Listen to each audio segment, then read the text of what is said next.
بسم الله الرحمن الرحيم.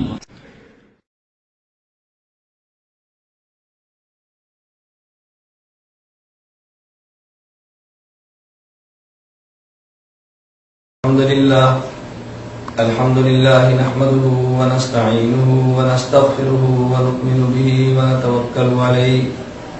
ونعوذ بالله من شرور أنفسنا ومن سيئات أعمالنا من يهده الله فلا مضل له ومن يضلل فلا هادي له ونشهد أن لا إله إلا الله وحده لا شريك له ونشهد أن سيدنا ومولانا محمدا عبده ورسوله. میرے نہایت واجب الاحترام بزرگوں، مسلک اہل سنت والجماعت سے تعلق رکھنے والے وجود نوجوان دوستوں اور بھائیوں، آج ہمارے ہاں پاک و ہند میں ایک ایسا طبقہ موجود ہے کہ جو قرآن کریم کی تشریحات کو بدلنا چاہتا ہے، احادیث پیغمبر سے امت کو دور کرنا چاہتا ہے. اس کے لیے انہوں نے ایک غلیظ حربہ یہ استعمال کیا کہ وہ علماء اور فقہا جنہوں نے نبوت کے دین کو اصلی شکل میں پیش کیا، ان کی مقدس ذات پر حملہ آور ہوئے. کبھی فقہا پہ اعتراضات، کبھی اولیاء علماء پہ اعتراضات اور کبھی مجتہدین کی ذات پہ اعتراضات. اس دور میں ان کی بعض وہ شخصیات کہ جنہوں نے میڈیا کے ذریعے ہم مبارک اور مقدس شخصیات پہ حملہ کیے، ان میں ہمارے ہاتھ میں ہے. صفحہ اس کا 427 ہے. کہتے ہیں شیخ عبدالعزیز دباغ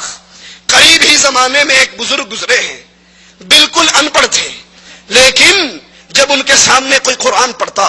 حدیث رسول بیان کرتا، حدیث قدسی بیان کرتا، جھوٹی بات بیان کرتا، تو فوراً کہہ دیتے تو نے قرآن کی آیت پڑھی، تو نے حدیث قدسی پڑھی، تو نے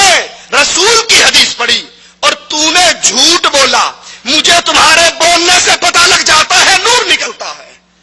یہ علم غیب نہیں ہے تو مولوی صاحب اور کیا ہے؟ محمد رسول اللہ صلی اللہ علیہ وسلم کے پاس آ کر سائل نے کہا تھا تبلیغ کے لیے علماء کی ضرورت ہے. نبی نے قاریوں کی جماعت روانہ کی. وہ شہید ہوئی یا نہیں ہوئی؟ عبدالعزیز دباغ کو تو بولنے سے پتہ لگ گیا یہ جھوٹ بول رہا ہے، محمد کو کیوں پتہ نہ لگا صلی اللہ علیہ وسلم؟ نبی کی بیوی، مومنوں کی ماں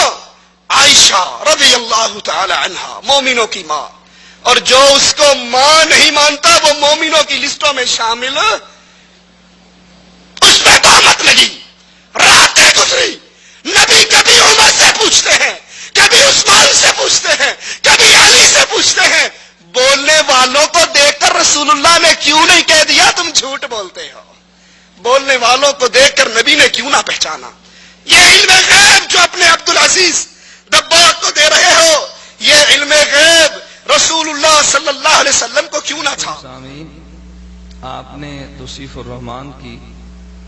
گفتگو سنی اور اس پر جو اس نے تبصرہ کیا آپ نے اس کو بھی سماعت کیا. اس شخص نے خیانت اور بددیانتی سے بھی کام لیا، اور میں یہ شخص سمجھتا ہوں کہ خیانت اور بددیانتی تو بات کی بات ہے، یہ شخص شاید علوم سے بھی جاہل اور غافل انسان ہے. حضرت شیخ زکریا رحمہ اللہ تعالی نے جو عبدالعزیز دباغ کا واقعہ فضائل اعمال میں نقل کیا، یہ میرے سامنے اس وقت فضائل اعمال موجود ہے. پہلے تو حضرت شیخ زکریا رحمہ اللہ کے اس بیان کردہ واقعے پر اس نے اپنی طرف سے جھوٹ بولا. کیوں؟ پہلے اس واقعے کو آپ سماعت فرمائیں. شیخ عبدالعزیز دباغ رحمہ اللہ ابھی قریب ہی زمانہ میں ایک بزرگ گزرے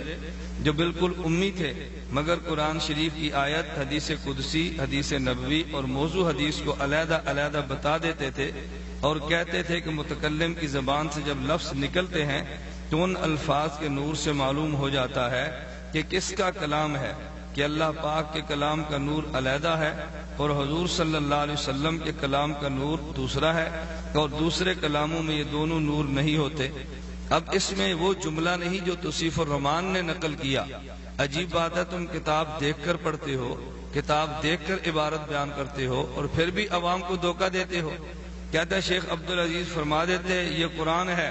یہ حدیث قدسی ہے اور یہ جھوٹ ہے، جبکہ یہاں پر قطعاً اس کا تذکرہ موجود نہیں کہ وہ دیکھ کر بتا دیتے یہ جھوٹ ہے۔ تو یہ جملہ تم نے اپنی طرف سے غلط نقل کیا اور شیخ عبدالعزیز دباغ پہ تم نے خامخواہ الزام بازی کی۔ اب جو توصیف الرحمان نے گفتگو کی، میں سمجھتا ہوں کہ اس نے جہالت اور خیانت سے کام لیتے ہوئے دو باتوں میں گڑبڑ کی ہے۔ نمبر ایک، شاید اس جاہل کے علم میں یہ بات نہیں کہ کلام اللہ کا نور ہے، حدیث پیغمبر کا نور بھی ہے، اور وہ نور کسی کسی کو نظر بھی آتا ہے۔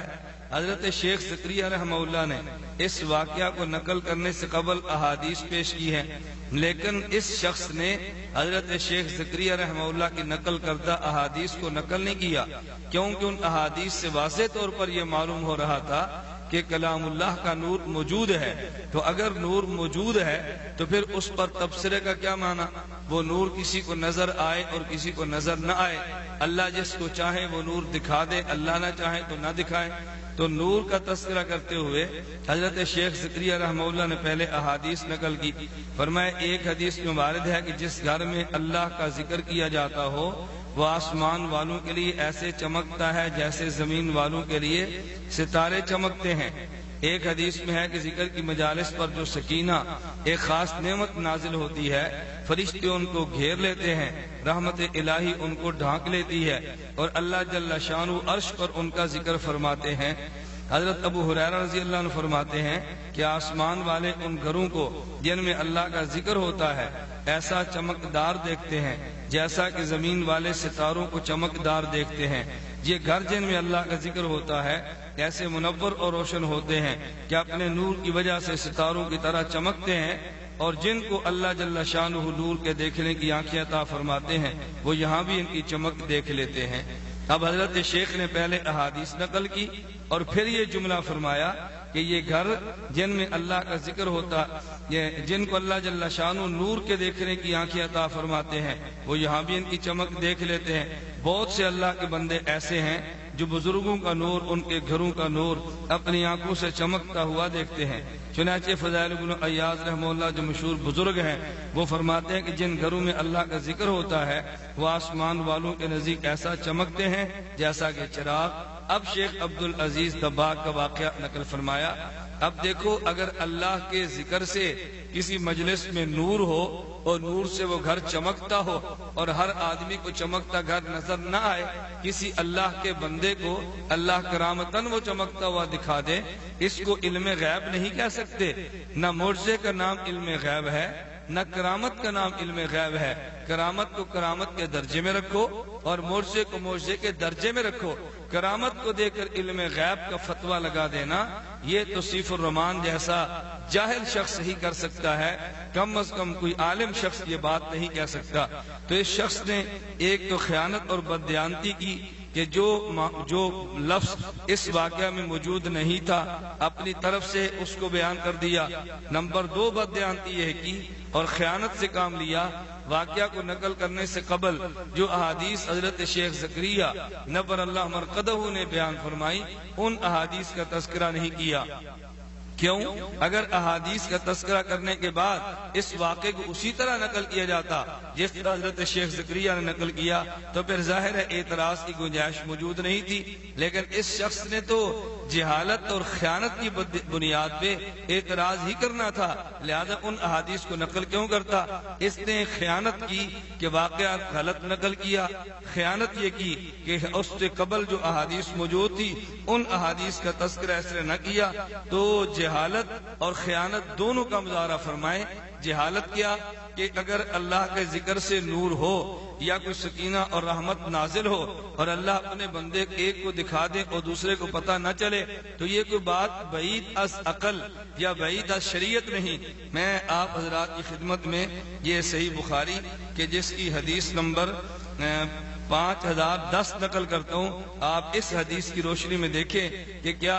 اللہ کے ذکر کی وجہ سے اللہ کی رحمت یا اللہ کے سکینے کا اتر جانا یہ کیا بعید از عقل یا بعید از شریعت ہے؟ اور اس کا کسی کو پتہ چل جانا کیا یہ اس بات کی دلیل ہے کہ وہ علم الغیب رکھتا ہے؟ اس حدیث مبارک میں حضرت حدیث 5011 نمبر حدیث مبارک میں حضرت برا بن عازب رضی اللہ عنہ فرماتے ہیں کان رجل یقرأ سورۃ الکہف، ایک شخص سورۃ الکہف کی تلاوت کر رہا تھا، وَإِلَى جَانِبِهِ حِصَانٌ مَرْبُوطٌ بِشَطْنَيْنِ، اس کے پاس ایک گھوڑا تھا کہ جو بندھا ہوا تھا، فَتَغَشَّتْهُ سَحَابَةٌ، کہتے ہیں اس گھوڑے کو ایک بادل نے ڈھانپ لیا، فَجَعَلَ تَدْنُو وَتَدْنُو وَجَعَلَ فَرَسُهُ يَنْفِرُ، جب اس کو بادل نے ڈھانپا تو گھوڑے نے بدکنا شروع کر دیا، فَلَمَّا أَصْبَحَ أَتَى النَّبِيَّ صلی اللہ علیہ وسلم فَذَكَرَ ذَلِكَ لَهُ، وہ صبح ہوئی تو شخص نبی پاک صلی اللہ علیہ وسلم کی خدمت میں حاضر ہوا اور یہ واقعہ نبی پاک صلی اللہ علیہ وسلم کی خدمت میں عرض کیا تو نبی کریم صلی اللہ علیہ وسلم نے فرمایا تِلْكَ السَّكِينَةُ تَنَزَّلَتْ بِالْقُرْآنِ، یہ وہ سکینہ اور اللہ کی خاص رحمت ہے جو قرآن کریم کی تلاوت کے وقت نازل ہوئی۔ اب دیکھیے قرآن کریم کی تلاوت کے وقت اگر سکینہ آئی اور سکینہ جو بادل کی صورت میں آئی، اب عام آدمی کو تو پتہ نہیں چلا لیکن گھوڑا بدکنا شروع ہو گیا۔ اب اگر کوئی توصیف الرحمان جیسا جاہل کہہ دے کہ سکینہ نازل ہوئی تو گھوڑے کو پتہ چل گیا مگر انسان کو پتہ نہیں چلا، اگر فلاں ایک کو پتہ چلا تو بقیہ تمام کو پتہ نہیں چلا، تو معلوم ہوا کہ جس کو پتہ چل گیا وہ غیب کی خبریں جانتا ہے، علم الغیب رکھتا ہے۔ ایسے جاہل شخص کو یہی کہا جا سکتا ہے اللہ تمہیں علم کا ذرہ عطا فرمائے، ایسے خائن کو یہی کہا جا سکتا ہے اللہ تمہیں امانت کی دولت عطا فرمائے۔ تو میں نے قارئین دو باتیں عرض کی ہیں، نمبر ایک جہاں اللہ کا ذکر ہو وہاں نور کا آ جانا احادیث سے ثابت ہے، قرآن کی اگر تلاوت ہو اور وہاں پہ سکینہ یا اللہ کی خاص رحمت کا آ جانا یہ قرآن احادیث سے ثابت ہے، اور ان سکینہ یا اس خاص نور کا بعض خاص کو پتہ چل جانا یہ بھی حدیث پیغمبر سے ثابت ہے۔ تو جو مسئلہ حدیث سے ثابت ہو اس پر اعتراض کرنا کیا معنی رکھتا ہے؟ تو اس شخص نے یا تو جاہل ہے کہ جس کے علم میں یہ احادیث موجود نہیں ہے، یا خائن اور بددیانت ہے، احادیث معلوم ہونے کے باوجود اس شخص نے حدیث کو چھوڑ کے بلا وجہ حضرت شیخ زکریہ نبر المرقدہ کتاب پر اعتراض کرنے کا ایک بہانہ تلاش کیا۔ اللہ اس بہانے باز کو بھی سمجھ عطا فرمائے، اس جاہل اور خائن آدمی کو اللہ علم اور امانت کی نعمت سے نواز۔ صفحہ 437 ہے، یہی فضائل اعمال ہے۔ کہتے ہیں جنید بغدادی ایک مرتبہ شیطان کو دیکھتے ہیں ننگا پھر رہا تھا، ان کو یا چھوکریاں نظر آتی ہیں یا بغیر داڑھی والے چھوکرے نظر آتے ہیں یا پھر شیطان آتا ہے، تیسری چوتھی چیز کوئی نہیں آتی، ننگا پھر رہا تھا۔ جنید نے کہا تجھے شرم نہیں آتی تو ننگا پھرتا ہے؟ کہا میں مردوں کے سامنے ننگا پھرتا ہوں، یہ کوئی مرد ہے؟ مرد تو وہ تبلیغی جماعت کی جو مسجد شنیسیہ ہے اس میں بیٹھے ہوئے ہیں، وہ اصل مرد ہیں، ذکر کر کر کے میرا جگر جلا دیا ہے۔ جنید اس مسجد میں گئے، دیکھا کچھ لوگ سر پہ گھٹنوں پہ سر رکھ کے مراقبہ کر رہے تھے، الا اللہ کی ضربیں مار رہے تھے۔ مجھے دیکھتے ہی فوراً بولے بغیر، جنید کے بتائے بغیر کہ میں نے کیا خواب دیکھا ہے، فوراً کہنے لگے اس شیطان کی باتوں میں نہ آ جانا، وہ شیطان تھا، ابھی بتایا نہیں کہ رات میں نے خواب میں شیطان سے ملاقات کی۔ ان بزرگوں نے دلوں میں آنے والے وسوسوں کو پہلے ہی پہچان لیا۔ محمد الرسول اللہ صلی اللہ علیہ وسلم، زہر والا کھانا رکھا جاتا ہے، یہودیہ لاتی ہے، بوٹی اٹھا کر منہ مبارک میں داخل کر لیتے ہیں،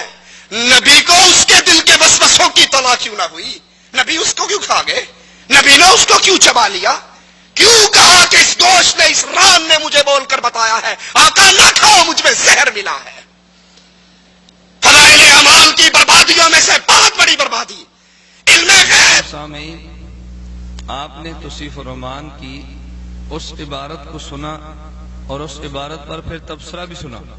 جو عبارت اس نے حضرت شیخ زکریا رحمہ اللہ کی فضائل اعمال صفحہ نمبر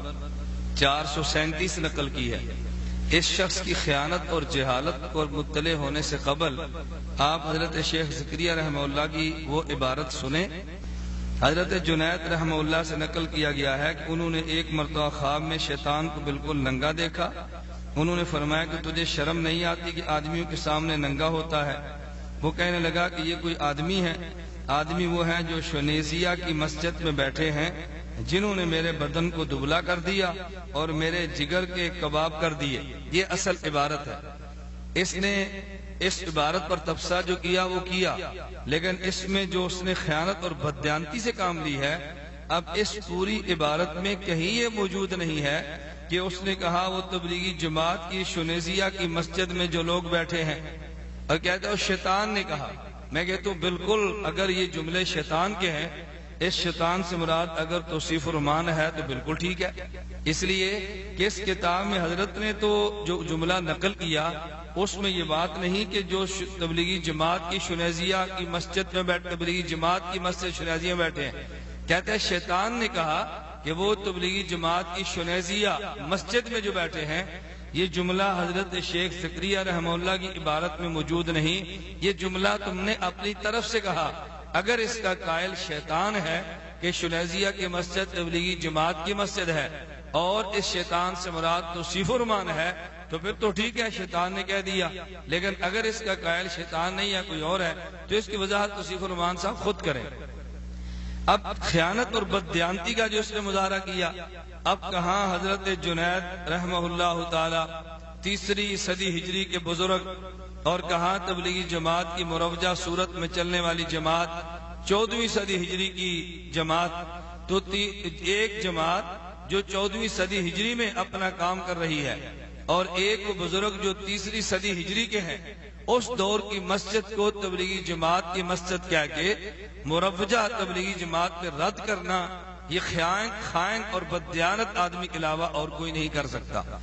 اس نے ایک خیانت تو یہ کی کہ جو لفظ نہیں تھا اس لفظ کا اضافہ کر دیا،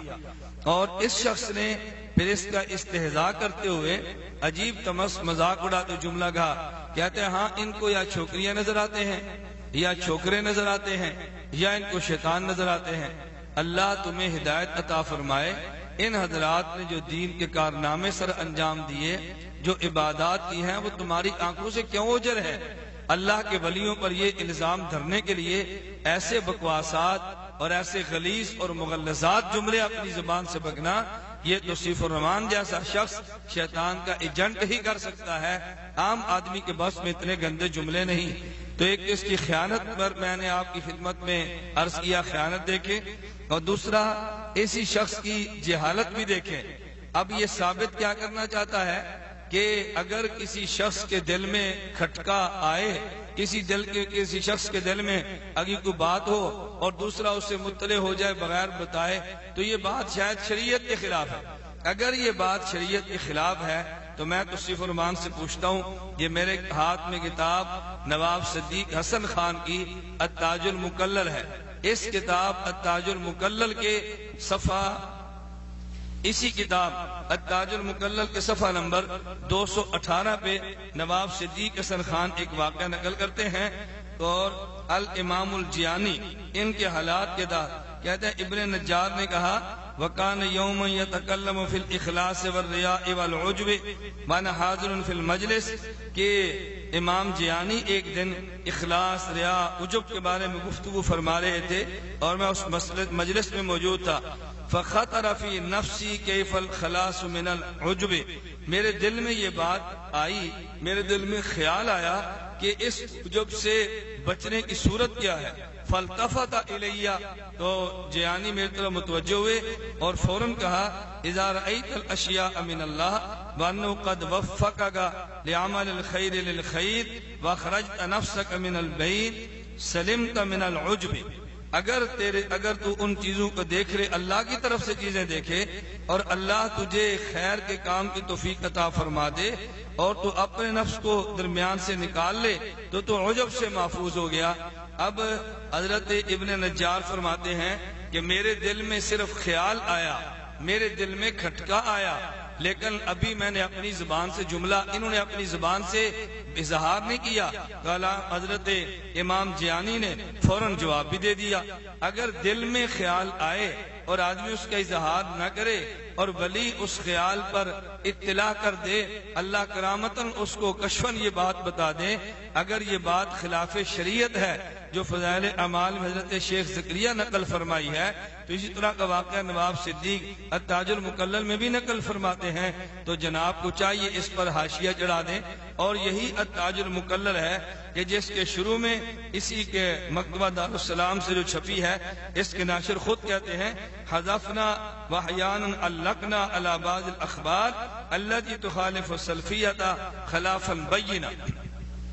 کہ اس کتاب میں وہ باتیں جو سلفیت کے خلاف تھی ہم نے اس کو حذف کر دی ہے یا ہم نے اس پر حاشیہ چڑھا دیا ہے۔ اس پر کوئی حاشیہ نہیں ہے، کوئی نوٹ نہیں ہے، تاج المکلل سے نکالا نہیں ہے۔ معلوم ہوتا ہے کہ یہ اس قسم کے واقعات سلفی مذہب کے بھی مطابق ہیں۔ مجھے نہیں سمجھ آتی تم سلفی ہو، تم اہل حدیث ہو، تم کس مذہب سے تعلق رکھنے والے ہو، یا تم لا مذہب قسم کے انسان ہو کہ جو جہالت اور خیانت کی وجہ سے محض محدثین کے بیان کردہ واقعات پہ اعتراضات تو کرتا ہے، لیکن اپنے اکابر کی کتاب میں اگر کوئی واقعہ آئے تو اس کو بیان نہیں کرتا۔ تو گرامی قدر سامعین، میں نے دو باتیں عرض کی۔ نمبر ایک، اس شخص نے خیانت سے کام لیا کہ اس میں جو لفظ نہیں تھا وہ بیان کر دیا۔ نمبر دو، اس شخص نے علم کی بجائے جہالت سے شاید کام لیا کہ اس نے اس واقعے کا استہزاء اور مذاق اڑاتے ہوئے یوں بات کہہ دی کہ شاید یہ خلاف شریعت باتیں ہیں۔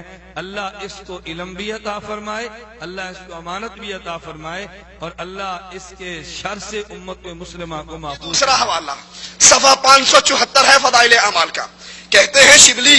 میں نے ایک جگہ دیکھا ایک مجنون شخص ہے، لڑکے اس کو پتھر مار رہے ہیں، میں نے لڑکوں کو دھمکایا، روکا، وہ کہنے لگے جناب یہ دعویٰ کرتا ہے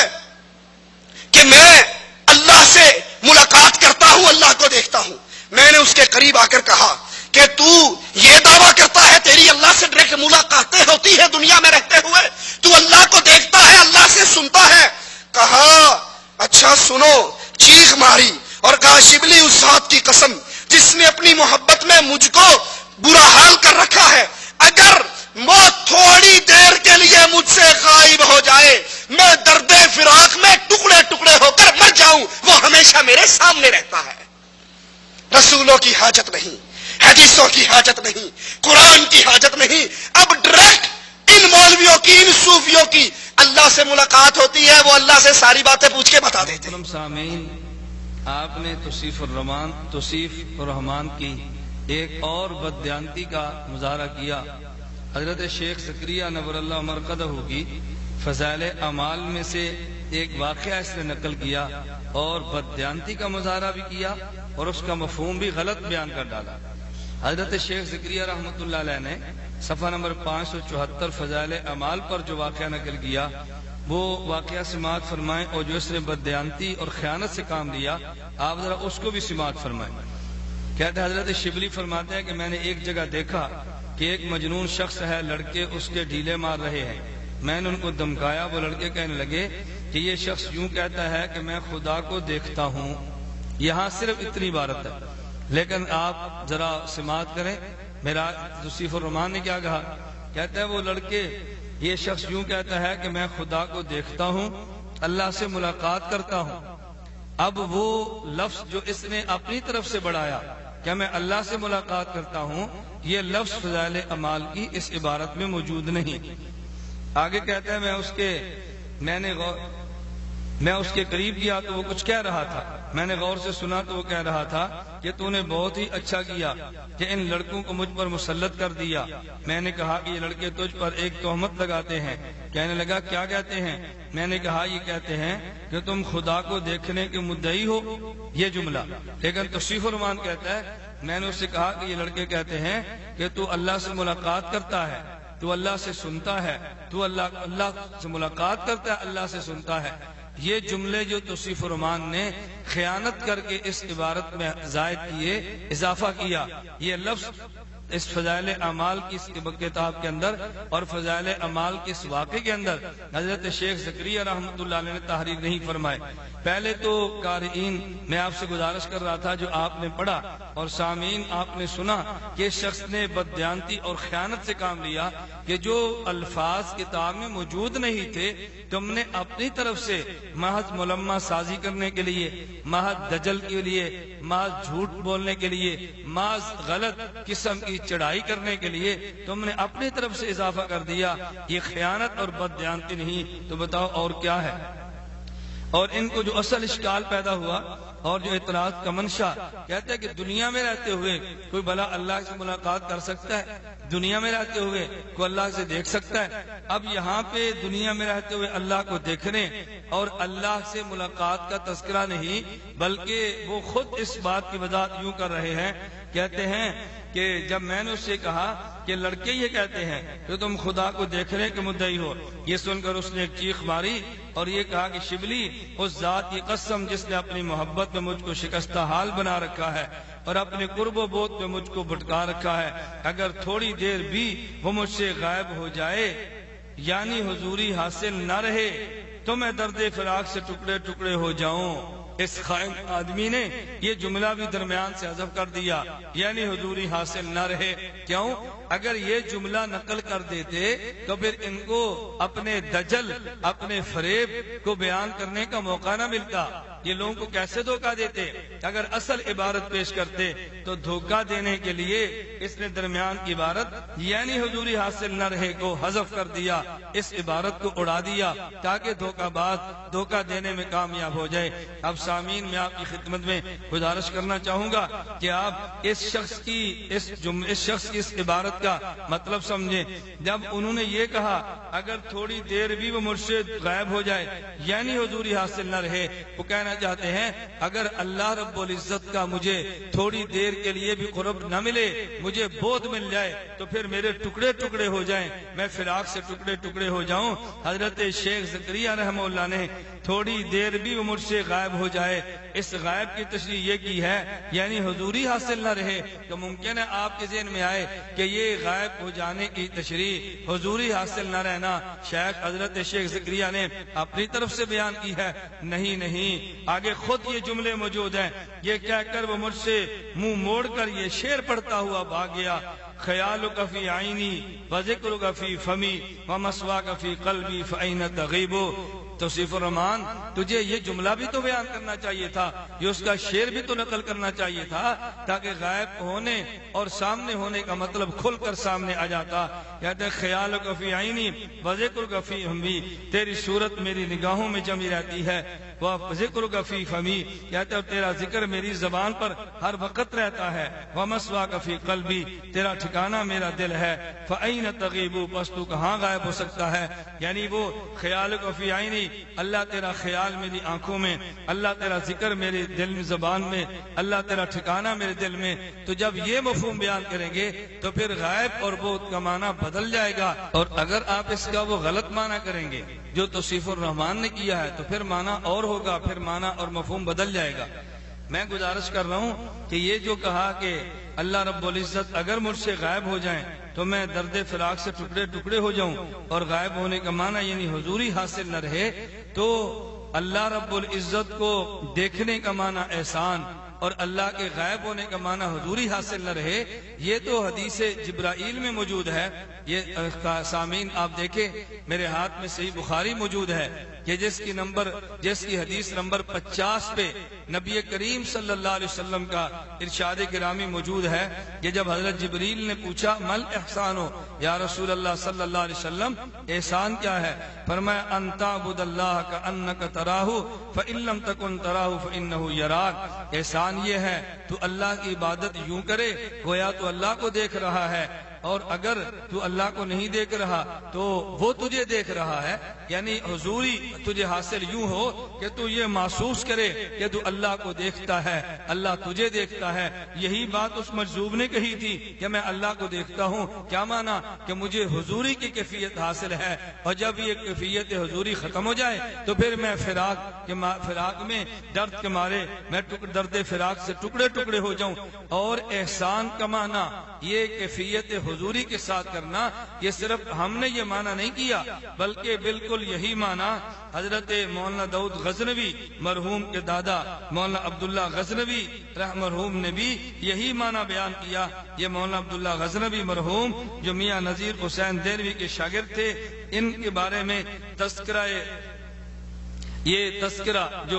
داؤد غزنوی، میرے ہاتھ میں اس وقت کتاب موجود ہے، مولانا داؤد غزنوی کے سوانح اور حالات زندگی پر مشتمل یہ کتاب، اس کتاب کے صفحہ نمبر 223 پہ علم کے بارے میں یہ تحریر موجود ہے۔ کہتے ہیں آپ جوان ہوئے تو آپ کو عنایت ربانی اور جذبہ غیبی نے پا لیا، اور اللہ کے سوا ہر چیز سے بیزار ہو گئے اور اپنے رب کی طرف ہماتن متوجہ ہو گئے۔ آپ نے خلوت اختیار کر لی اور لوگوں سے کنارہ کش ہو گئے۔ حضور دائمی اور پاس انفاس جو مرتبہ احسان سے عبارت ہے یکا یک آپ کو عطا کیا گیا اور آپ مرجع خلائق ہو گئے۔ تو میں نے جو احسان کا معنی یہ حضوری کی کیفیت سے کیا، یہ صرف ہمارا بیان کردہ مطلب نہیں، بلکہ حضرت مولانا عبداللہ غزنوی مرحوم بھی یہی بیان، اس کا معنی بیان کر رہے ہیں۔ حضور دائمی اور پاس انفاس جو مرتبہ احسان سے عبارت ہے یکا یک آپ کو عطا کیا گیا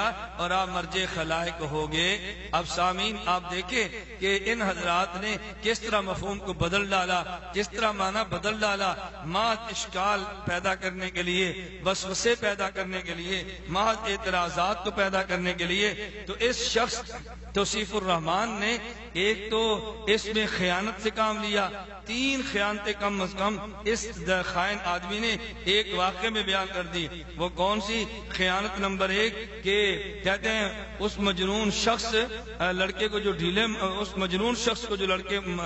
ڈھیلے مار رہے تھے، کہتے ہیں وہ لڑکے کہنے لگے کہ یہ شخص یوں کہتا ہے کہ میں خدا کو دیکھتا ہوں، اور توصیف الرحمان نے کہا کہ وہ لڑکے کہنے لگے یہ شخص کہتا ہے میں اللہ کو دیکھتا ہوں، اللہ سے ملاقات کرتا ہوں، اللہ سے ملاقات کرتا ہوں۔ یہ لفظ اس کتاب میں موجود نہیں۔ اسی طرح جب حضرت شبلی فرماتے ہیں میں نے کہا یہ لڑکے تم پہ الزام لگاتے ہیں کہ تم اللہ کو دیکھنے کے مدعی ہو، اس نے اپنی طرف سے اضافہ کر دیا کہ لڑکے کہتے ہیں تو کہتا ہے اللہ سے ملاقات کرتا ہے اور تو کہتا ہے کہ تو اللہ سے سنتا ہے۔ یہ جملے موجود نہیں تھے، بددیانتی کر کے ان کا اضافہ کر دیا۔ اور یہ جو جملہ حضرت شیخ نے نقل کیا، اگر تھوڑی دیر بھی وہ مجھ سے غائب ہو جائے، اس کے بین القوسین جو فضائل اعمال میں حضرت شیخ نے جملہ لکھا، یعنی حضوری حاصل نہ رہے، اس کو تو حذف کر گیا اور خیانت تو نے کی۔ اور اگلا جو اس کا اپنا شعر تھا کہ جس سے غائب ہو جائے کمانا، یعنی حضوری حاصل نہ رہے، بڑا واضح لفظوں میں بن رہا تھا،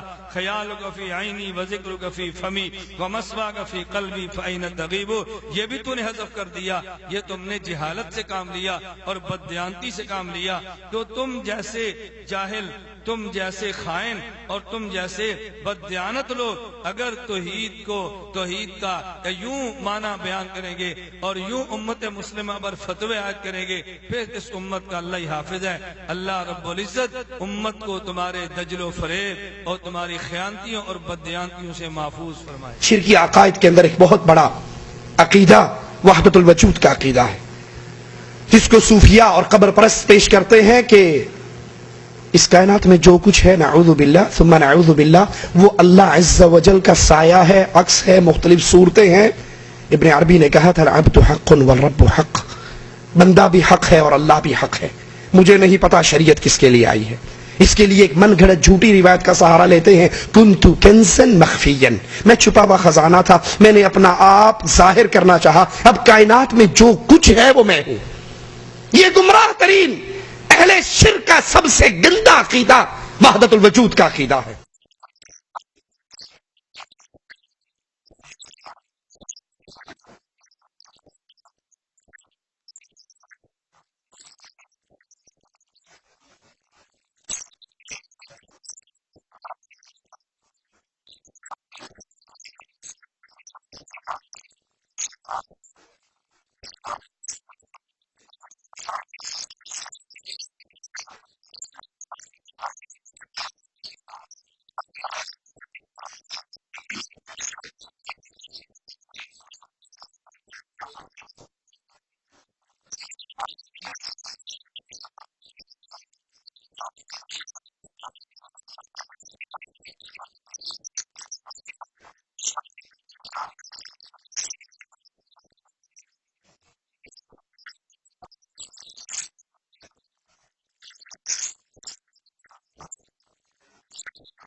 محترم سامعین، آپ نے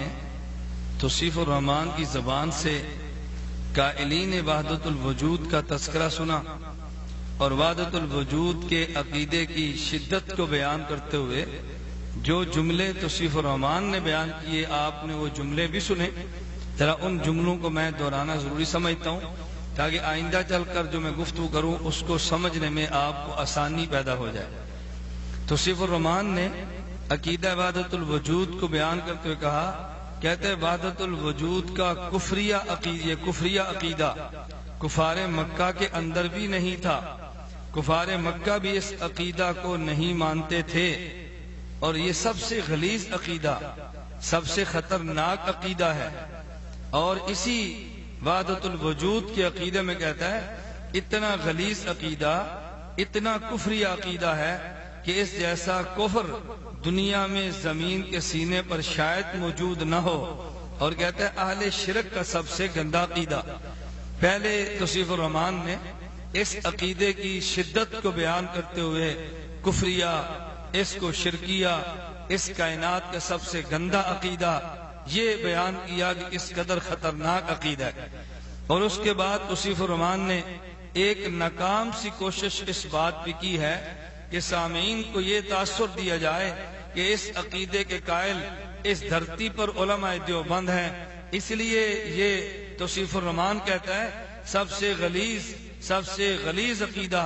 سب سے خطرناک عقیدہ، جس کو حکیم الامت اشرف علی تھانوی صاحب کی کتب میں یوں یہ عقیدہ موجود ہے۔ اب سامعین کو یہ تاثر دینا کہ یہ عقیدہ علماء دیوبند کا عقیدہ ہے تو ظاہر ہے لوگ تو یہ سمجھیں گے اتنا گندا عقیدہ اگر علماء دیوبند کی کتب میں ہے تو علماء دیوبند شاید اللہ نہ کرے کس قدر گندے اور غلیظ ہوں گے۔ تو یہ تاثر اس میں دینے کے لیے علماء دیوبند کی عبارات کو پیش کیا ہے۔ میں آج کی نشست میں یہ بات واضح کرنا چاہتا ہوں کہ جو یہ وحدت الوجود کا عقیدہ جسے توصیف الرحمان نے کفر کہا، جسے توصیف الرحمان نے شرک کہا، جسے توصیف الرحمان نے غلیظ کہا، جسے توصیف الرحمان نے اس زمین کے سینے پر سب سے گندا عقیدہ کہا، جس کو توصیف الرحمان نے اہل شرک کا اس قدر گندا عقیدہ کفریہ بیان کیا کہ اہل مکہ کا کفار مکہ کافر ہونے کے باوجود بھی اس کفر کے قائل نہ تھے،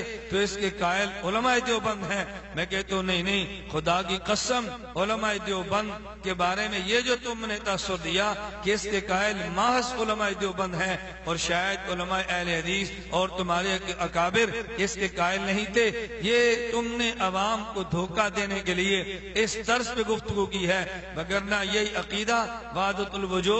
علماء اہل حدیث اور اکابرین کی اہل حدیث کی کتب میں بڑی وضاحت کے ساتھ موجود ہے۔ مثال کے طور پہ اہل حدیث علماء میں سے ایک بہت بڑے اور جید عالم نواب سید صدیق حسن خان بھوپالی مرحوم جو 222 کتب کے مصنف ہیں اور اتنا بڑا اہل حدیث مسلک کا عالم کہ جس کے بارے میں مولانا ثناء اللہ امرت سری لکھتے ہیں ہندوستان کے نامور سلفی اہل حدیث مولانا نواب صدیق حسن خان مزال میں روپڑی صفحہ نمبر 13، اور یہی وہ عالم کہ جن کے بارے میں میر ابراہیم سیالکوٹی صاحب تاریخ اہل حدیث صفحہ نمبر 399 پر یہ تحریر کرتے ہیں، کہتے ہیں شیخ و شیخنا حضور پر نور نواب سید صدیق حسن صاحب، اور یہی نواب صدیق حسن صاحب جن کی کتاب الروضۃ الندیہ اہل حدیث مسلک کے مدارس میں بطور نصاب کے پڑھائی جاتی ہے، بلکہ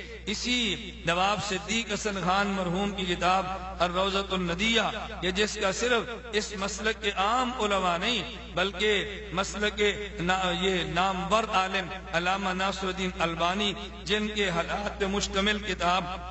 اس وقت میرے ہاتھ میں موجود ہے جو دارالسلام نے شائع کی، ابو الحسن حافظ عبد الخالق نے اس کتاب کو تحریر کیا اور محسن فرانی اس کتاب کے نظر ثانی اور اضافات تحریر کر رہے ہیں۔ کہتا ہے مجدد دین محدث کبیر محقق شہیر محمد ناصر الدین البانی رحمہ اللہ، یہ اس کتاب کے ٹائٹل پہ الفاظ درج ہیں۔ اب اس کتاب کے آپ صفحہ نمبر 93 صفحہ نمبر 100 یا صفحہ نمبر 70 آپ ان 3 صفحات کو کھول کے دیکھیں کہ ناصر الدین البانی مرحوم اسی کتاب الروضۃ الندیہ کے بارے میں کیا رائے رکھتے تھے۔ صفحہ نمبر 77 پہ یہ بات موجود ہے، کہتا ہے پھر انہوں نے علامہ نواب صدیق حسن خان کی کتاب الروضۃ الندیہ سے فقہ الحدیث کا درس لینا شروع کیا۔ تو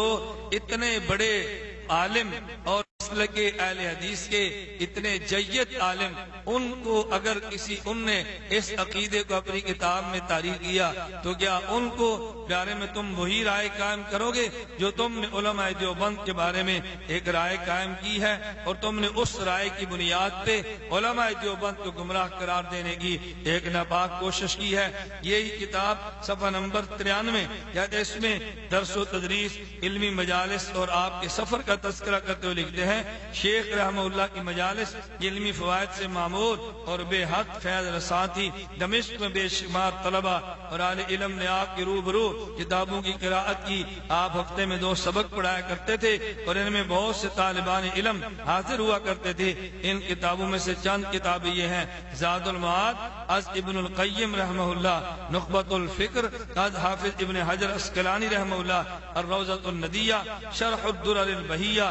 از نواب صدیق حسن خان رحمہ اللہ تعالی۔ اب یہ کتاب نواب صدیق حسن مرحوم کی ہے، جس کی حاویت علامہ ناصر الدین البانی کیا اس قدر ہے، تو آپ اندازہ فرمائیں وہ کس قدر مسلک اہل حدیث کے جید اور نامور عالم دین ہوں گے۔ اسی کتاب کے صفحہ نمبر 100 پر یہ بات درج ہے۔ الروضۃ الندیہ کا تذکرہ کرتے ہوئے کہتے ہیں شیخ البانی رحمہ اللہ کی طلبہ دین کے طلبہ کو نصیحت۔ ایک موقع پر شیخ البانی رحمہ اللہ نے اپنے شاگردوں کو نصیحت کرتے ہوئے فرمایا، میں اصول علم کا آغاز کرنے والے کو نصیحت کرتا ہوں کہ وہ شیخ سید سابق کی کتابیں الفقہ المیسر اور فقہ و سنہ کا ضرور مطالعہ کرے۔ مزید برآں امام صنعانی کی سبل السلام اکثر اس کے مطالعے میں رہنی چاہیے۔ اگر وہ کتاب تمام المنہ بھی دیکھ لے تو اس کے لیے بہتر ہوگا۔ میں اسے الروضۃ الندیہ از شیخ ابو طیب صدیق حسن خان کے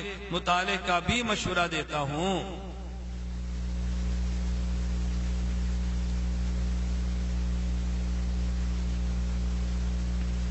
گرامی قدر سامعین، میں یہ 2-3 حوالہ جات پیش کر کے صرف یہ بات آپ کی خدمت میں پیش کرنا چاہ رہا ہوں کہ نواب صدیق حسن خان کوئی معمولی عالم نہیں، بلکہ مسلک اہل دین کے نہایت جید اور نہایت بڑے علامہ اور عالم۔ دوستو، اس قدر بڑا مصنف اگر اس عقیدے کو اپنی کتب میں تحریر کرتا ہے تو پھر توصیف الرحمان نے نواب صدیق حسن خان مرحوم کا تذکرہ کیوں نہیں کیا؟ خلاصتاً میں نے بات عرض کر دی کہ توصیف الرحمان نے یہ جو تاثر دینے کی کوشش کی، یہ عقیدہ ماس علماء دیوبند کا ہے۔ خدا کی قسم یہ دجل ہے، اللہ کی قسم یہ فریب ہے، اللہ کی قسم یہ جھوٹ اور بہتان ہے۔ یہ عقیدہ ماس علماء دیوبند کی کتب میں نہیں، بلکہ مسلک اہل حدیث کے نامور علماء کی کتب میں یہ عقیدہ موجود ہے۔ اب آئیے مسلک اہل حدیث کے نامور علماء کی کتب کا میں بالترتیب تذکرہ کرتا ہوں جن میں یہ عقیدہ بڑی وضاحت کے ساتھ موجود ہے۔ نواب صدیق حسن مرحوم کے حالات زندگی پر مشتمل کتاب ان کے صاحبزادے جناب سید علی حسن خان صاحب نے معاصر صدیقی کے نام سے تحریر فرمائی ہے۔ اس کتاب کی جلد نمبر 4 صفحہ نمبر 38 تا 40 پر نواب صدیق حسن صاحب نے جو ان کے ارشادات منقول ہیں آپ اس کو ملاحظہ فرمائیں، اور اس کے بعد فیصلہ یہ کریں کہ یہ مسئلہ وحدت الوجود کا، جس کو کفریہ اور شرکیہ عقیدہ کہہ کر توصیف الرحمان علماء دیوبند کے کھاتے میں ڈال رہے ہیں، نواب صدیق حسن صاحب جیسے اہل حدیث علماء کی رائے اس کے بارے میں کیا ہے؟ نواب صاحب کے بارے میں کہتے ہیں وہ تحریر کرتے ہیں، بہرحال اس مسئلہ وحدت الوجود کا دار و مدار حضرات صوفیاء کے کشف و شہود پر ہے، اور علماء اور صوفیاء نے اس کے متعلق بہت سی کتابیں اور رسائل لکھے ہیں، مثلا طبقہ قادریہ میں شیخ محی الدین ابن عربی وغیرہ۔ آگے ایک علماء کی لمبی فہرست ہے جن نے اس مسئلے پر کتب تحریر کی ہے۔ آگے لکھتے ہیں ہم لوگ چونکہ ان اختلافات کے بعد پیدا ہوئے ہیں اس لیے ہم کو طرفین میں سے کسی ایک کی طرف جذباً ملان نہیں ہو سکتا۔ مذہب وحدت وجود اور مذہب وحدت و شہود دونوں پر اگر نظر ڈالی جائے تو جس طرح ایک جانب بہت سے دلائل ہیں اسی طرح دوسری طرف بھی بہت سی دلیلیں ہیں۔ ہم پر اعتقاداً لازم ہے ہم کسی جانب کی ضلالت اور گمراہی کا خیال دل میں نہ لائیں، کیونکہ اس میں بہت سے علماء کرام اور مشائخ اعظام کی تذلیل و تکفیر لازم آتی ہے۔ وحدت وجود کی اس بات یا ابطال میں لب کشائی نہ کرنی چاہیے۔ اگر خود ذی فہم ہے تو اپنی فہم پر قناعت کرے، اور اگر وہ نہیں جانتا تو ان اقوال کو ان کے قائلین پر چھوڑ دے۔ وَأَنَّ هَذَا صِرَاطِي مُسْتَقِيمًا فَاتَّبِعُوهُ وَلَا تَتَّبِعُوا السُّبُلَ فَتَفَرَّقَ بِكُمْ عَنْ سَبِيلِهِ ذَلِكُمْ وَصَّاكُمْ بِهِ لَعَلَّكُمْ تَتَّقُونَ۔ نہیں جانتے ہم وجود و شہود، یہ باتیں ہیں دو اور خدا ایک ہے۔ پھر لکھتے ہیں کہ مسئلہ وحدت وجود و شہود جس سے مراد ہستی حق اور نیستی خلق ہے، اور یہی اعتقاد اس مسئلہ کا روح ہے۔ اگر مخلوقات کی نیستی کو زمانے حال و استقبال میں پیش نظر رکھا جائے تو یہ امر شرع کے اصل مقصد کے منافی نہیں ہے۔ البتہ جو اختلافات اقوال و احوال اور اس کے شر و بست میں پیدا ہو گئے ہیں، کوئی شک نہیں کہ وہ شریعت سے کسی قدر بود رکھتے ہیں اور ایک عالم کی گمراہی کا سبب بن گئے ہیں۔ اگر یہ خدشہ مانے نہ ہوتا تو میں اس مسئلہ وحدت وجود کو متکلمین کے افواد چھوڑ کر محدثین کے اقوال، اشارات اور دلائل عقلی و نقلی سے اس طرح ثابت کرتا کہ علماء ظاہری میں سے بھی کسی کو اس سے انکار نہ ہوتا اور وہ اس کے خلاف میں لب کشائی نہ کر سکتا۔ مگر کیا کیا جائے، مصیبت تو یہ ہے کہ جو ارباب رسوم ہیں وہ الفاظ و معنی سے بیگانہ رہتے ہیں، اور جو ارباب علم ہیں ان کو تفنن عبارات کی طرف توجہ رہتی ہے نہ معنی کی طرف، ورنہ اگر حقیقتاً دیکھا جائے تو اس میں کوئی مابہن نزاع بات نہیں۔ تو نواب صدیق حسن مرحوم نے کس قدر مسئلہ وحدت الوجود کی صفائی بیان کرتے ہوئے قائلین وحدت الوجود کا کس قدر دفاع کیا ہے۔ اب ایک رائے نواب صدیق حسن مرحوم کی ہے اور ایک اس کے مقابلے میں رائے توصیف الرحمان جیسے آج کے جاہل، ان پڑھ اور خائن آدمی کی ہے۔ تو فیصلہ آپ فرمائیں کہ آپ نواب صدیق حسن مرحوم کی بات کو ترجیح دیں گے یا آپ توصیف الرحمان کی بات کو ترجیح دیں گے؟ اور توصیف الرحمان نے جو وحدت الوجود کے عنوان پر فتوے لگائے ہیں، ان فتووں سے کیا نواب صدیق حسن مرحوم بچ سکیں گے؟ پھر یہی نواب صدیق حسن خان مرحوم جناب ابن عربی کے بارے میں کہ جو وحدت الوجود کے عقیدے کے بانی شمار کیے جاتے ہیں، مسئلہ وحدت الوجود کے بانی وہی تصور کیے جاتے ہیں، انہی ابن عربی کے بارے میں علماء کی اگر مختلف آراء سامنے آئی ہیں تو نواب صدیق حسن اپنی کتاب التاج المکلل کے صفحہ نمبر 175 پہ اپنے محققین کا مذہب اور مسلک، اپنے محققین کی رائے نقل کرتے ہوئے ان الفاظ میں تحریر فرما رہے ہیں، کہتے ہیں قلت والمذہب الراجح فیہ علی ما ذهب الیہ العلماء المحققون الجامعون بین العلم والعمل والشرع والسلوک السکوت فی شانہ وصرف کلامه المخالف لظاہر الشرع الى محامل حسنہ وکف اللسان عن تکفیرہ وتکفیر غیرہ من المشائخ الذین ثبت تقواہم فی الدین وظہر علمہم فی الدنیا بین المسلمین وکانوا فی ذروۃ علیا من العمل الصالح ومن ثم رأیت شیخنا الامام العلامہ الشوکانی فی الفتح الربانی مال الى ذلك وقال لکلامہ محامل ورجع عما كتبه فی اول عمرہ بعد 40 سنتاً۔ کہتے ہیں صحیح اور درست مذہب وہ ہے کہ جو علماء محققین اور علم و عمل، شریعت اور سلوک کے جامع علماء کی رائے ہے، وہ یہ کہ ابن عربی کے بارے میں سکوت کیا جائے، ابن عربی کے بارے میں فتویٰ بازی سے کام نہ لیا جائے اور اسی رائے کو اختیار کیا جائے جو شیخ امام علامہ شوکانی نے رائے قائم کی ہے، اگرچہ وہ پہلے اول عمر میں ابن عربی کی ذات پر فتویٰ بھی لگایا کرتے، لیکن 40 سال بعد انہوں نے اپنے اس فتوے سے رجوع کر لیا اور یہی نواب صدیق حسن اپنی اسی کتاب التاج المکلل کے پہلے صفحہ 175 پہ یہ مذہب راجح نقل کرتے ہیں، اور یہی نواب صدیق حسن مرحوم اپنی اسی کتاب التاج المکلل کے صفحہ نمبر 176 پہ ابن عربی کے بارے میں رائے قائم کرتے ہوئے کہتے ہیں وَأَقُولُ فِي هَذَا الْكِتَابِ ان الثواب ما ذهب الیہ الشیخ احمد سرہندی مجدد الفسانی و شیخ الاجل مسند الوقت احمد ولی اللہ المحدث الدہلوی والامام المجتہد الکبیر محمد الشوکانی من قبول کلامہ الموافق لظاہر الکتاب والسنہ وتأویل کلامہ الذي يخالف ظاہرہما تأویلہ بما يستحسن من المحامل الحسنہ وعدم التفوه فیہ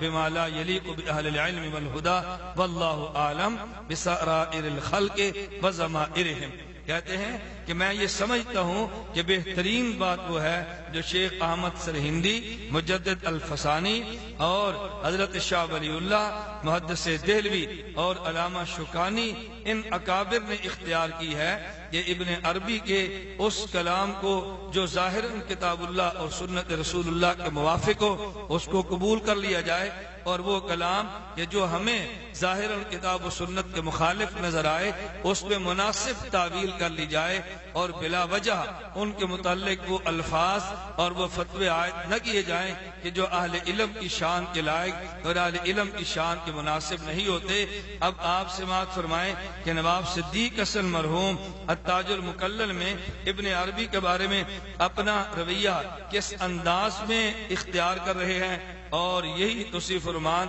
کس قدر شدت کے ساتھ اپنی رائے کا اظہار کر رہے ہیں۔ تو نواب صدیق حسن مرحوم نے ابن عربی کے بارے میں جو بات کی ہے یہ اس التاج المکلل کتاب کے اندر درج ہے کہ جس کو شائع کرنے والے مکتبہ دارالسلام والے ہیں، اور یہ دارالسلام اہل حدیث مسلک فکر والوں کا یہ مکتبہ ہے، جس کے شروع میں یہ بات بڑی وضاحت سے لکھ دی گئی ہے حیث حذفنا واحیانا علقنا علی بعض الاخبار التي تخالف السلفیۃ خلافا بینا، کہ اس کتاب میں وہ نظریات اور وہ واقعات جو سلفیت کے خلاف تھے ہم نے حذف کر دی ہے یا ہم نے اس پر حاشیہ چڑھا دیا، لیکن اس عبارت میں کوئی حاشیہ موجود نہیں، اس عبارت میں وہاں پہ کوئی کسی قسم کی تعلیق بھی نہیں اور نہ ہی اس کو حذف کیا گیا۔ تو معلوم ہوا کہ یہ عبارت سلفیت کے مسلک کے خلاف نہیں، ورنہ یقیناً اس کو حذف کر دیا جاتا یا اس پر حاشیہ چڑھا دیا جاتا۔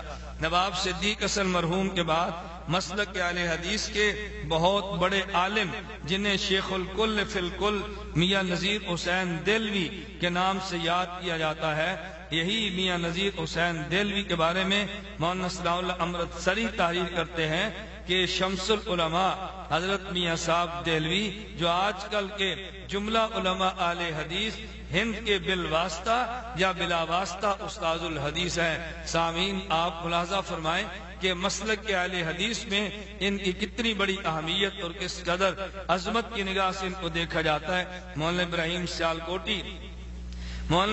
سیالکوٹی انہی میاں نذیر حسین دہلوی کے بارے میں کہتے ہیں، لکھتے ہیں سن 1857 میں انگریز گورنمنٹ نے آپ کو شمس العلماء کا خطاب دیا۔ نیز وہ ایک اور جگہ لکھتے ہیں ہمارے بے نزاع اور بے نظیر پیشوا شیخنا و شیخ الکل شمس العلماء حضرت مولانا سید نذیر حسین دہلوی، جن کے علم و فضل، تقوی، دیانت اور سلامت روی اور بے نفسی میں کسی کو کوئی کلام نہیں۔ اور تذکرہ داؤد غزنوی صفحہ 379 پر انہیں یوں لکھا گیا مولانا سید نذیر حسین دہلوی جو امام عرب و عجم اور استاذ العلماء ہیں، یہی میاں نذیر حسین دہلوی الحیات بعد الممات ان کے حالات پر جو مشتمل کتاب ہے، اسی الحیات بعد الممات کے صفحہ نمبر 123 پہ میاں نذیر حسین دہلوی کے بارے میں ایک بڑا اہم وہ واقعہ نقل کیا۔ پہلے ان کی رائے نقل کی شیخ اکبر محی الدین ابن عربی کے بارے میں، اور پھر ایک مختصر سا واقعہ نقل کیا گیا۔ میں ابن عربی کے بارے میں میاں نذیر حسین دہلوی مرحوم کی رائے اس لیے نقل کر رہا ہوں کہ چونکہ ابن عربی مسئلہ وحدت الوجود کے بانی شمار ہوتے ہیں، اگر یہ غلیظ اور کفریہ اور شرکیہ عقیدہ جو اس کے بانی کے بارے میں میں کس قدر سخت زبان استعمال کرنی چاہیے تھی، لیکن میاں نذیر حسین دہلوی اس کے بارے میں سخت زبان استعمال کرنے کی بجائے یوں ان کے بارے میں اپنی رائے نقل کرتے ہیں۔ الحیات بعد الممات میں کہتے ہیں طبقہ علماء کرام میں شیخ اکبر محی الدین ابن عربی کی بڑی تعظیم کرتے اور خاتم الولایت المحمدیہ فرماتے، یعنی میاں نذیر حسین دہلوی ابن عربی اس مسئلے کے بانی کو خاتم الولایت المحمدیہ فرماتے، اور بات بھی یہی ہے کہ علم ظاہر و باطن کی ایسی جامعیت ندرت سے خالی نہیں ہے۔ اور شیخ الکل فی الکل میاں نذیر حسین دہلوی کے پاس مولانا قاضی بشیر الدین قنوجی جو شیخ محی الدین ابن عربی کے سخت مخالف تھے، ایک مرتبہ آئے اور کہتے ہیں تفصیلاً ان کے آپس میں گفت و شنید اور مناظرہ ہوتا رہا۔ اس کو نقل کرتے ہوئے یوں کہتے ہیں مولانا قاضی بشیر الدین قنوجی علی رحمہ جو شیخ اکبر کے سخت مخالف تھے، ایک مرتبہ دہلی اسی غرض سے تشریف لائے کہ ان کے بارے میں میاں صاحب سے مناظرہ کریں، اور 2 مہینے دہلی میں رہے۔ روزانہ مجلس مناظرہ گرم رہی، مگر میاں صاحب اپنی عقیدت سابقہ سے جو شیخ اکبر کی نسبت رکھتے تھے ایک تل کے برابر بھی پیچھے نہ ہٹے۔ محترم سامعین ان الفاظ پہ غور فرمائیں، کہتے ہیں آپ میاں صاحب اپنی عقیدت سابقہ سے جو شیخ اکبر کی نسبت رکھتے تھے ایک تل کے برابر بھی پیچھے نہ ہٹے۔ آخر مولانا ممدوح جن کو خود میاں صاحب سے کمال عقیدت تھی 2 مہینے کے بعد واپس تشریف لے گئے۔ اب سامعین آپ نے سماعت فرمایا ابن عربی کے بارے میں وہ نظریہ جو شیخ الکل فی الکل میاں نذیر حسین دہلوی مرحوم کا ہے، وہ ابن عربی کو کیا نہیں جانتے تھے کہ ابن عربی کس نظریے اور کس عقیدے کا قائل ہے؟ اس کے باوجود میاں نذیر حسین دہلوی مرحوم نے ابن عربی کی کوئی تذلیل کوئی تحقیر نہیں کی، بلکہ ان کا ادب احترام مسلسل باقی رکھا۔ مسلک اہل حدیث کے جید عالم مولانا ثناء اللہ امرتسری جن کو یہی اہل حدیث اور غیر مقلدین علماء شیر پنجاب، شیخ الاسلام اور مناظر اسلام کے القاب سے یاد کرتے ہیں، ہفت روزہ اہل حدیث کے مولانا ایڈیٹر تھے، فتاوی سنائیہ اور تفسیر سنائی کے مؤلف ہیں، یہی شیخ الاسلام مولانا ثناء اللہ امرتسری۔ آپ ان کا نظریہ شیخ ابن عربی کے بارے میں ملاحظہ فرمائیں کہ وحدت الوجود کا بانی شیخ ابن عربی ان کے بارے میں فتاوی سنائیہ جلد اول صفحہ نمبر 324 پر لکھتے ہیں، کہتے ہیں مسئلہ تکفیر شیخ ابن العربی بہت نازک ہے۔ مولانا نواب صاحب بھوپال مرحوم تکسار میں علامہ شکانی سے نقل کرتے ہیں کہ میں نے 40 سال تک شیخ کی تکفیر کی، آخر میری رائے غلط معلوم ہوئی۔ میں نے 40 سال تک شیخ کی تکفیر کی، آخر کار میری رائے غلط معلوم ہوئی تو میں نے رجوع کیا۔ نواب صاحب مرحوم شیخ ممدوح کو عزت کی نگاہ سے دیکھتے ہیں، اور مولانا نذیر حسین المعروف حضرت میاں صاحب دہلوی شیخ ممدوح کو شیخ اکبر لکھتے ہیں۔ آگے تحریر کرتے ہیں حضرت مجدد سرہندی بھی شیخ موصوف کو مقربان الہی سے لکھتے ہیں، بڑی وجہ آپ کی مخالفت کی مسئلہ وحدت الوجود ہے، یعنی وہی مسئلہ جس کو توصیف الرحمان نے کفر، شرک، غلاظت اور کائنات کا سب سے غلط اور گندا عقیدہ بیان کیا۔ کہتے ہیں ان سے اختلاف کی وجہ یہی مسئلہ تھی، سو دراصل اس کی تفسیر پر مدار ہے، جیسی اس کی تفسیر کی جائے ویسا ہی اس کا اثر ہوگا۔ خاکسار کے نزدیک اس کی صحیح تفسیر بھی ہو سکتی ہے جس کا ذکر کبھی کبھی اہل حدیث میں کیا گیا ہے، یعنی ہفت روزہ رسالہ اہل حدیث میں کیا گیا۔ دوسری وجہ خفقی کی ایمان فرعون ہے، مگر شیخ کا قول مندرجہ فتوحات اس خفقی کا ازالہ کرتا ہے۔ شیخ موصوف نے فتوحات میں فرعون کو مدعی الوہیت لکھ کر ابدی جہنم لکھا ہے، اور کسی مقام پر اس کے خلاف ملتا ہے تو وہ متروک ہے یا مؤول۔ اس لیے خاکسار کی ناقص رائے میں بھی شیخ ممدوح قابل عزت لوگوں میں ہے رحمہ اللہ۔ تو مسلک اہل حدیث کے جید عالم مولانا ثناء اللہ امرتسری جو مناظر اسلام، شیخ الاسلام اور شیر پنجاب کے نام سے غیر مقلدین کیا معروف اور مشہور ہیں، اتنے بڑے شخص کی رائے بھی ابن عربی جیسے مسئلہ وحدت الوجود کے بانی کے بارے میں وہ رائے الگ ہے جو رائے اس وقت توصیف الرحمان نے دی ہے۔ معلوم ہوا کہ توصیف الرحمان رائے الگ رکھتا ہے اور شیخ الاسلام مولانا ثناء اللہ امرتسری رائے الگ رکھتے ہیں۔ مسلک اہل حدیث کے بہت بڑے اور جید عالم دین علامہ وحید الزمان، جنہیں نواب اور وقار نواز جنگ بہادر کا لقب عطا ہوا، میاں نذیر حسین دہلوی کے بڑے شاگردوں میں سے تھے۔ ان نے سیاستہ کا اردو زبان میں ترجمہ کیا، وہی سیاستہ کا اردو ترجمہ جس کو آج پاکستان میں مسلک اہل حدیث کے حضرات اپنی بچیوں تک کو نکاح کے موقع پر پیش کرتے ہیں۔ اپنی مساجد میں اس کے ترجمے کو رکھا جاتا ہے، اپنے مسلک کی لائبریریوں کو ان کے سیاستہ کے اردو تراجم کے ساتھ سجایا گیا، اور انہی کی کتب، انہی کی سیاستہ کے ترجمے کو مکتبہ رحمانیہ لاہور سے شائع کیا گیا، اور ان کی بڑی اہمیت مسلک اہل حدیث علماء کے اندر موجود ہے۔ تو یہ نواب وحید الزمان صاحب اپنے کتاب ہدیۃ المہدی صفحہ نمبر 50 اور 51 پر وحدت الوجود کے نظریے کو لکھتے ہیں۔ پہلے اپنی کتاب ہدیۃ المہدی صفحہ 50 پر نظریہ وحدت الوجود کی تشریح کرتے ہیں اور اس کی وضاحت کرتے ہیں۔ اپنے نظریے کو بیان کرتے ہوئے جناب وحید الزمان صاحب لکھتے ہیں، پہلے تو صوفیہ پر جو اعتراض تھا اس کا رد کیا، کہتے ہیں اما صوفیۃ الوجودیہ ومنہم الشیخ ابن عربی فہم لا یقولون بالحلول ولا بالاتحاد الصرف، کہ صوفیہ نظریہ وحدت الوجود میں حلول اور اتحاد کے قائل نہیں تھے کہ خالق اور مخلوق ایک ہے، اس میں کوئی فرق نہیں۔ اس کی وضاحت کرتے ہوئے آگے لکھتے ہیں بل یثبتون ذات اللہ سبحانہ بائنا عن خلقہ علی عرشہ، بلکہ صوفیہ اللہ کی ذات کو مخلوق سے الگ لکھتے ہیں۔ انما یقولون ان الحق عین الخلق من وجہ، یعنی من جہت الوجود، فإن الوجود واحد ووجود الحق وسائر الاشیاء موجودۃ بهذا الوجود ليس لها وجود مستقل كما يقول المتكلمون، ان هناك وجودان، وجود الواجب ووجود الممكن، وغير الخلق من وجه يعني من جهة الماهية والذات، فإن ذات الممكن وماهيته تغاير ذات الواجب وماهيته، ويفرون بهذا القول عما تفهمه العامة من أن النسبة بين الخالق والمخلوق كالكلال والكوز والبناء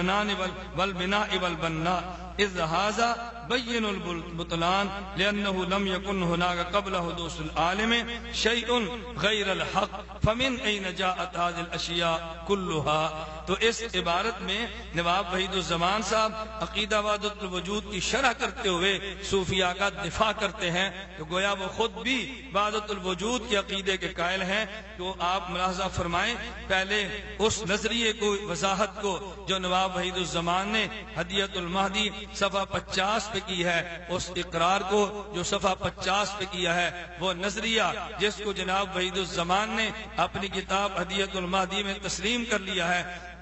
پھر یہی نواب وحید الزمان اگلے صفحے 51 پہ شیخ ابن عربی کی وکالت کرتے ہوئے، شیخ ابن عربی کا دفاع کرتے ہوئے تعریف کرتے ہیں کہ شیخ ابن عربی کے بارے میں ابن تیمیہ رحمہ اللہ کی رائے یہ تھی، مگر رائے یوں ہونی چاہیے، علامہ شوکانی کی رائے یہ تھی، سید نواب صدیق حسن مرحوم کی رائے یہ تھی۔ ان کی آراء کو نقل کرتے ہوئے ابن عربی کا دفاع کرتے ہیں۔ چنانچہ نواب وحید الزمان اپنی کتاب ہدیۃ المہدی صفحہ 51 پہ لکھتے ہیں، شیخنا ابن تیمیہ قد شدد الانکار علی ابن عربی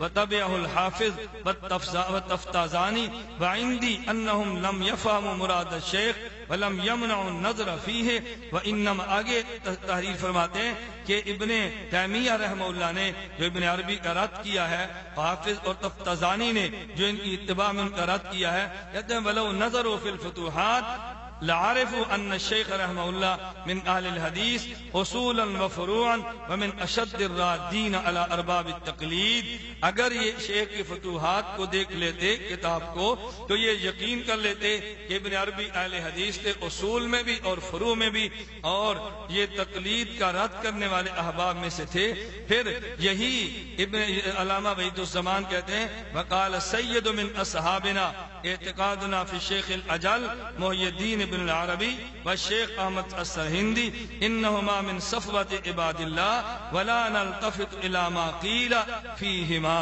کہ شیخ احمد سرہندی اور محی الدین ابن عربی کے بارے میں نواب سید صدیق حسن مرحوم نے فرمایا کہ ہم ان کے بارے میں اچھا اعتقاد رکھتے ہیں اس بات کا کہ یہ اللہ کے برگزیدہ بندوں میں سے تھے، اور جو ان کے بارے میں اشکالات کیے گئے ہم ان پر توجہ نہیں دیتے۔ پھر کہتے ہیں وَكَذَلِكَ الشَّوْكَانِ مِنْ أَصْحَابِنَا رَجَعَ عَنْ ذَمِّ الشَّيْخِ فِي آخِرِ أَمْرِهِ وَقَالَ إِنِّي نَظَرْتُ فِي الْفُتُوحَاتِ وَعَرَفْتُ أَنَّهُ يُمْكِنُ حمل كلام الشیخ فی الفصوص علی محمل صحیح، کہ حضرت علامہ شوکانی نے جو پہلے حضرت شیخ کی مذمت کا فتویٰ دیا بعد میں اسے رجوع کر لیا، اور فرماتے ہیں میں نے جب فتوحات اور کا مطالعہ کیا اس نتیجے پر پہنچا کہ شیخ کی کتاب فصوص کو اس کا صحیح محمل اور صحیح اس کا وہ شرح ممکن جب موجود ہے پھر ہمیں شیخ پر فتویٰ نہیں لگانا چاہیے۔ تو نواب وحید الزمان بھی نظریہ کے بھی قائل تھے، اور ساتھ ساتھ یہ حضرت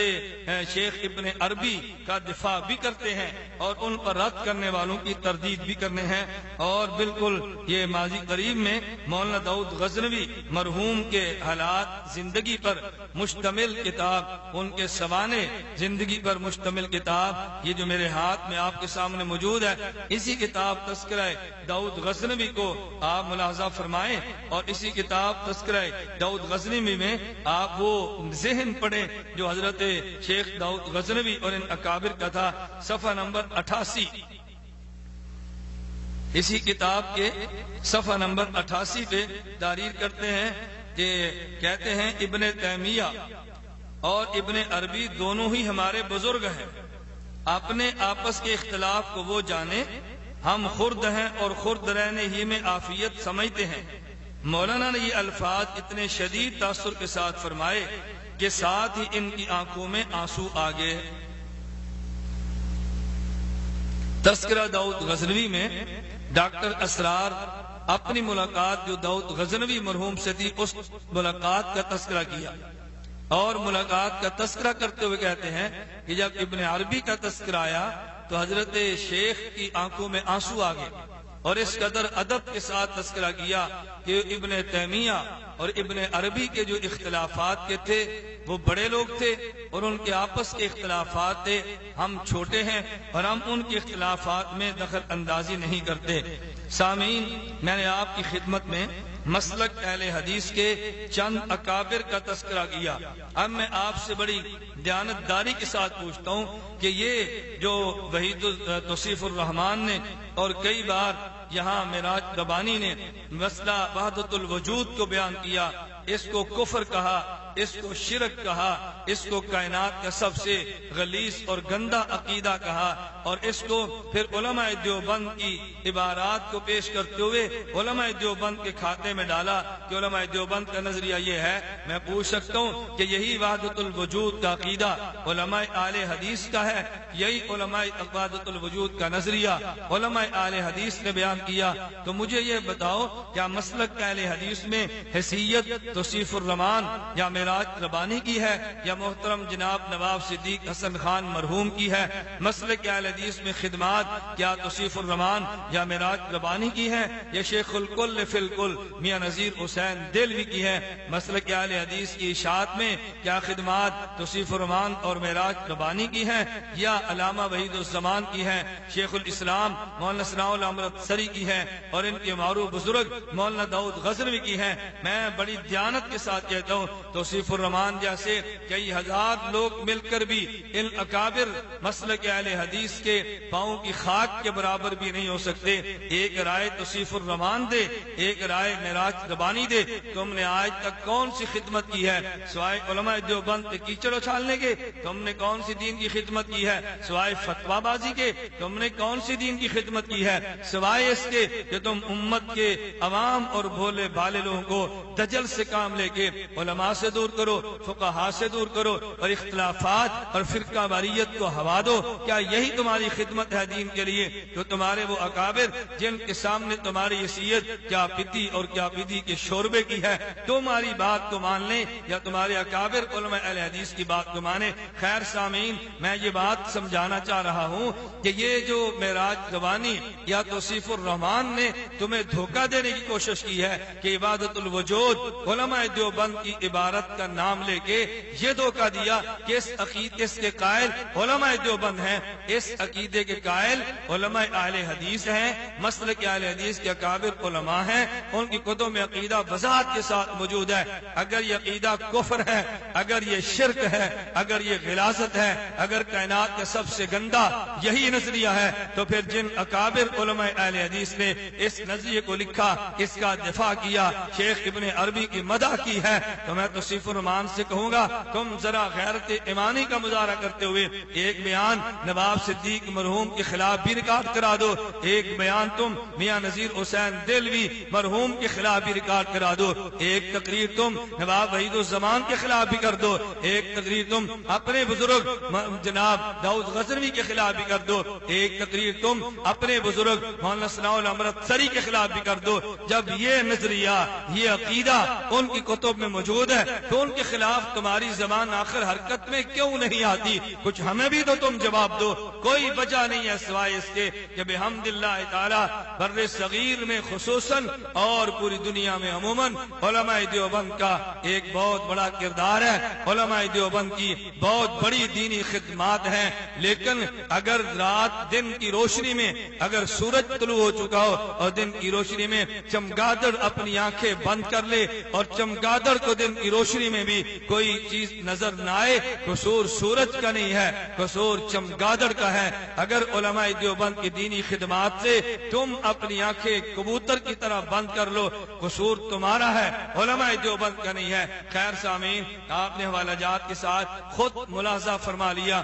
آپ نے کتب کو خود اپنی آنکھوں سے دیکھا کہ وحدت الوجود کا نظریہ کس قدر وضاحت کے ساتھ علماء اہل حدیث، اکابرین اہل حدیث نے بیان کیا، لیکن معراج ربانی وحید الزمان ان کتب کو نقل کرنے کے بعد ان کی تردید نہیں کرتے۔ میں اس لیے کہتا ہوں یا یہ شخص جاہل ہے، ان کے علم میں نہیں کہ یہ عقیدہ مسلک اہل حدیث کے علماء کی کتب میں موجود ہے، یا یہ خائن اور بددیانت لوگ ہیں کہ جو اپنے اکابر کی کتب میں موجود نظریے کا رد نہیں کرتے، اس کو حذف کر کے بلا وجہ علماء دیوبند کے خلاف زبان درازی کرتے ہیں۔ اللہ رب العزت ان کی جہالت اور خیانت سے،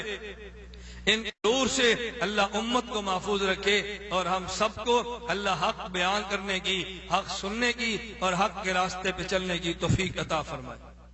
بخاری کی باتیں، ہر صبح بخاری کا نعرہ، ہر شام بخاری کی باتیں، ڈھنڈورا چند مسائل کا منظور نہیں ہے سب باتیں، دو چار حدیث مطلب کی محفل میں سناتے ہیں، لیکن یہ لوگ چھپاتے پھرتے ہیں کچھ اور بخاری کی باتیں، یہ لوگ چھپاتے پھرتے ہیں کچھ اور بخاری کی باتیں۔ آقا آہستہ پڑھتے تھے بسم اللہ فاتحہ سے پہلے، من گھڑت حدیث اپناتے ہیں ٹھکرا کے بخاری کی باتیں، من گھڑت حدیث اپناتے ہیں ٹھکرا کے بخاری کی باتیں۔ وطروں میں دعائیں مانگی تھی آقا نے جھکنے سے پہلے، کچھ لوگوں کو منظور نہیں بے باک بخاری کی باتیں، کچھ لوگوں کو منظور نہیں بے باک بخاری کی باتیں۔ دو ہاتھ سے مصافحہ سنت ہے، لکھا ہے بخاری نے یوں ہی،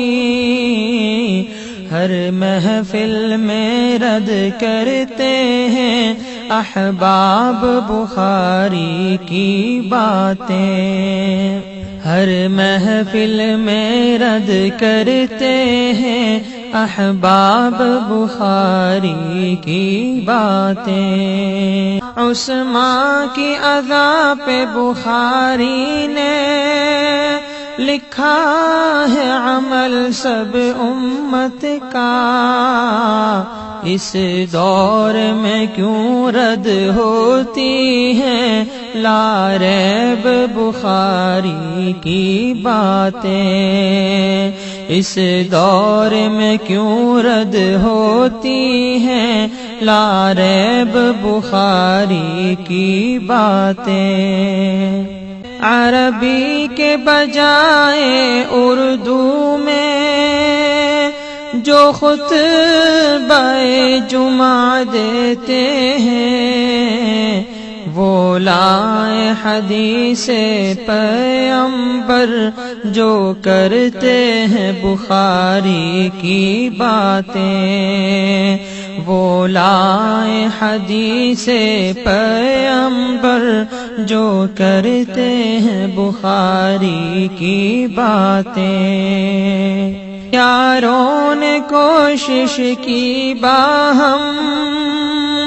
تحریف بخاری کی، لیکن ناکام ہوئے ناشاد ہوئے، باقی ہے بخاری کی باتیں، ناکام ہوئے ناشاد ہوئے، باقی ہے بخاری کی باتیں۔ اقوال صحابہ ٹھکرا کر تنقید کا مورد ٹھہرائیں، یہ زیب انہیں دیتا ہے جو کرتے ہیں بخاری کی باتیں، یہ زیب انہیں دیتا ہے جو کرتے ہیں بخاری کی باتیں۔ اقوال صحابہ ٹھکرا کر تنقید کا مورد ٹھہرائیں، یہ زیب انہیں دیتا ہے جو کرتے ہیں بخاری کی باتیں، یہ زیب انہیں دیتا ہے جو کرتے ہیں بخاری کی باتیں۔